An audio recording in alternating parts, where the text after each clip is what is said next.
কয়েকট নামাজ 10 ওয়াক্ত, ফজর, জোহর, আসর, মাগরিব, এশা, এর তো সব সময়ের সঙ্গে। আর এরপরে কি ইশরাক, চাষ, আওয়াবিন, তাহাজ্জুদ, সালাতুল তাসবিহ। সালাতুল তাসবিহ দৈনিক জরুরি না, এটা শুক্রবারে, সেটা কি বারে? শুক্রবারে, জুমার দিন। এইভাবে হইলে তাইলে আমাদের তাহারাত হইল।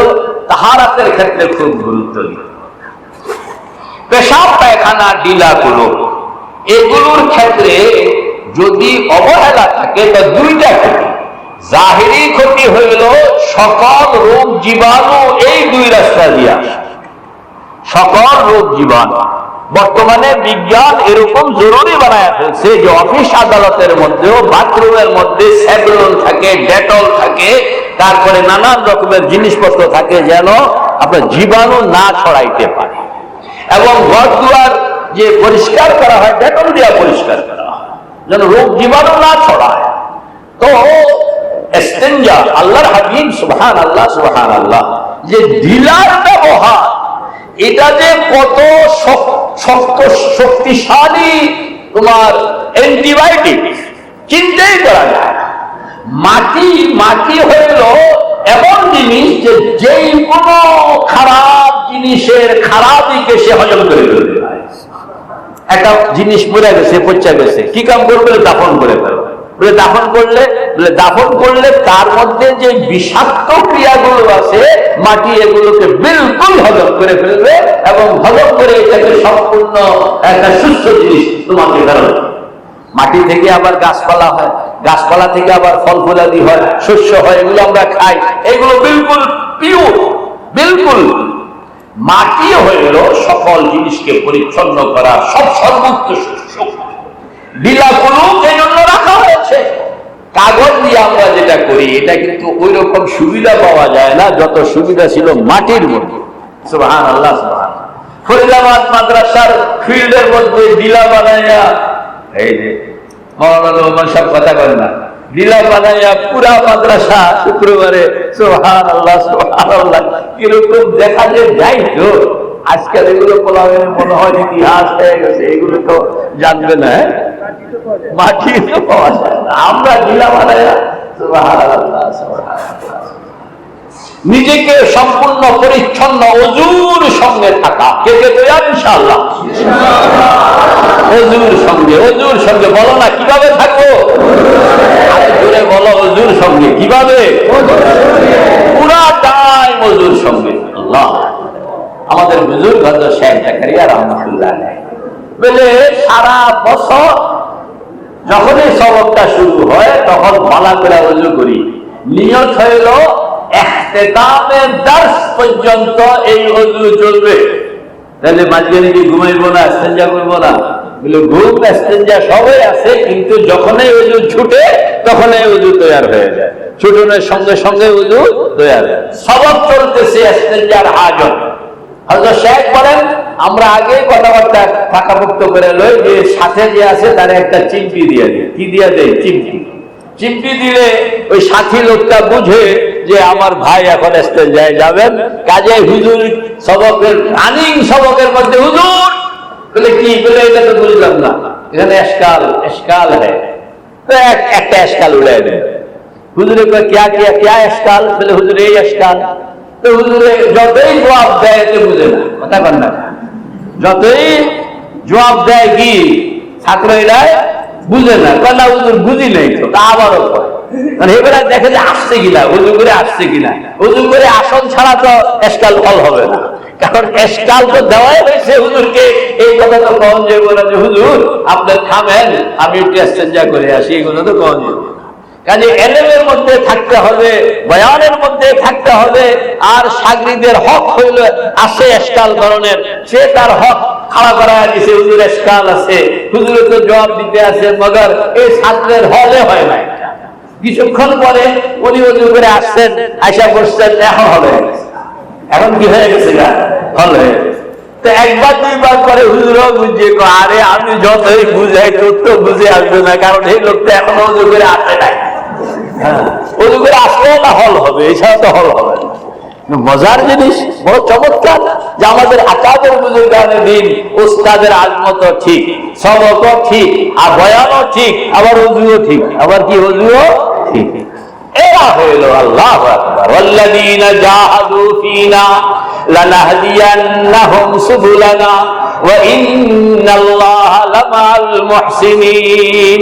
যারা চায় এদেরকে আল্লাহ পাক অনেক রাস্তা খুলে দেয়। আমরা ওযুর সঙ্গে থাকবো, ঠিক আছে ইনশাআল্লাহ? কে কে ওযুর সঙ্গে থাকবে? আল্লাহু আকবার, আল্লাহ। হাত নাড়া। ওযুর সঙ্গে থাকলে মানুষের কুওয়াতে হাফেজা বেড়ে যায়। ওযুর সঙ্গে থাকলে শয়তান এখানে আটকা পড়ে যায়। ওযুর সঙ্গে থাকলে খারাপ ওয়াসওয়াসা মনের মধ্যে আসে না। ওযুর সঙ্গে থাকলে শরীর সুস্থ থাকে। ওযুর সঙ্গে থাকলে যদি মওত হয়ে গেল তো আল্লাহ পাক শহীদ হিসেবে তাকে মর্যাদা দেন।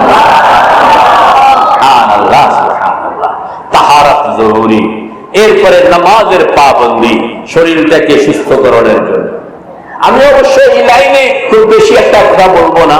3 নম্বর হইল ইত্তেবায়ে সুন্নাত। বলেন না ইত্তেবায়ে সুন্নাত, যে আপনার পুরা শরীরটাকে, কিছু সুন্নাত পায়ের, কিছু সুন্নাত হাতের, কিছু সুন্নাত কানের, কিছু সুন্নাত মাথার, কিছু সুন্নাত পেটের, আপনার যতগুলো অঙ্গ প্রত্যঙ্গ সবগুলোর সঙ্গে সুন্নতের একটা টান।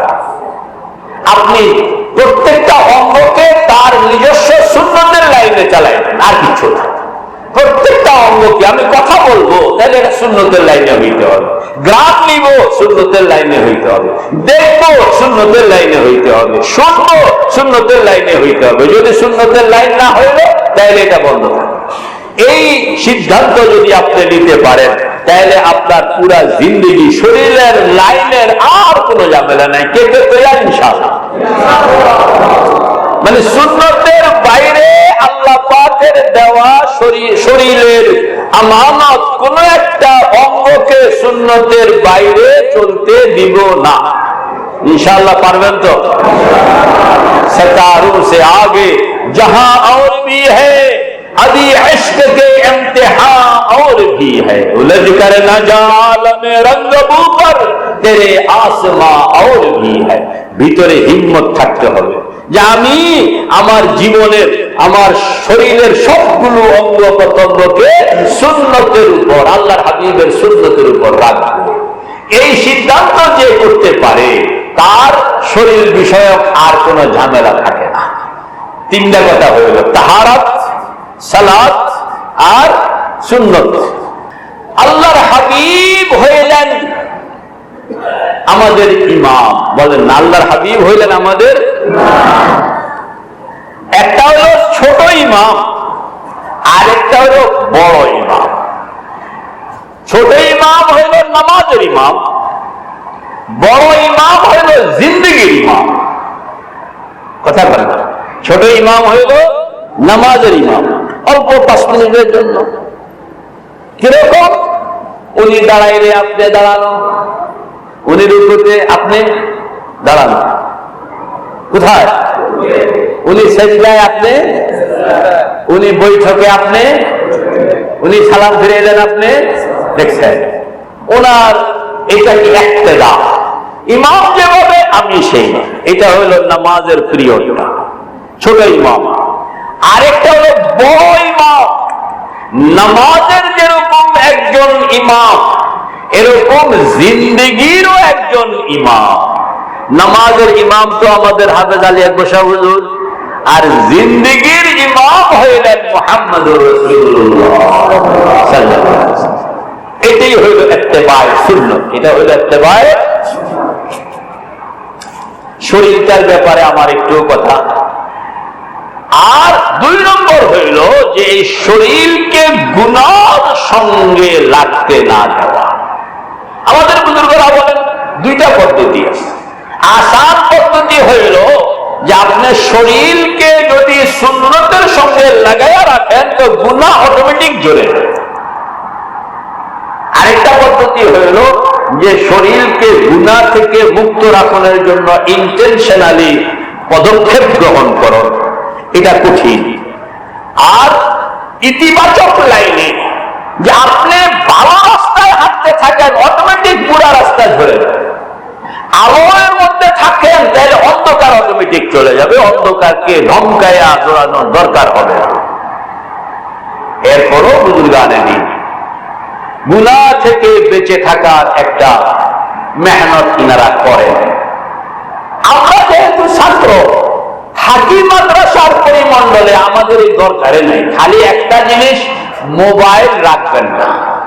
মোবাইল রাখলে এটা হইল এক ধরনের অনধিকার প্রবেশ। আমাদের হুজুররা মাদ্রাসার একটা চৌহদ্দি বানায় দিছে, এখানে দারোয়ান রাখা আছে, ওয়াল দেওয়া আছে।